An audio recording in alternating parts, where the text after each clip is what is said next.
So for any time that we have a decreasing positive function, we're going to find the following bounds.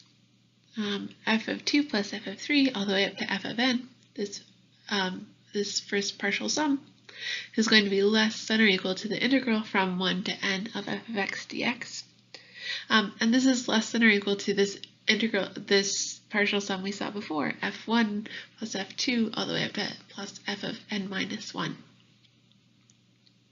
The point here is that we can think of this integral either, as we did in the first case, as a lower bound to the partial sum.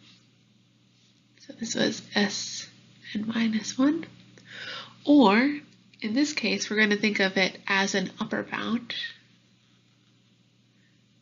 So this is equal to Sn minus our first term. Okay. So if it's playing the role of lower bound as n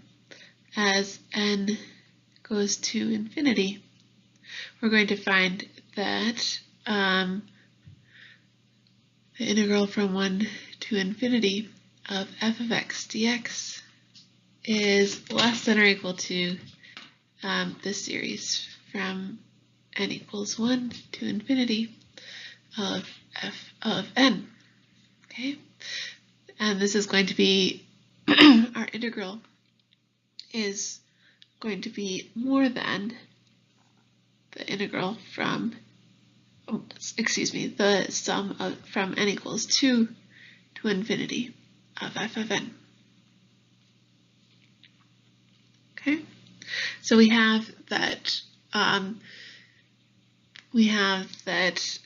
this series is less than this improper integral, and we have that the improper integral from 1 to infinity of f of x dx is less than or equal to this series that starts just one term earlier. Okay, so the idea is going to be that if this integral diverges to infinity, then this series is going to diverge because it's bigger than the integral. If this integral converges, then it provides an upper bound for every partial sum, and our partial sums are increasing because we're only adding in positive terms. So we have some upper bound, we're increasing, there's going to be a limit, and that limit is going to be less than the value of the improper integral. So the convergence of the integral is going to imply the convergence of the series.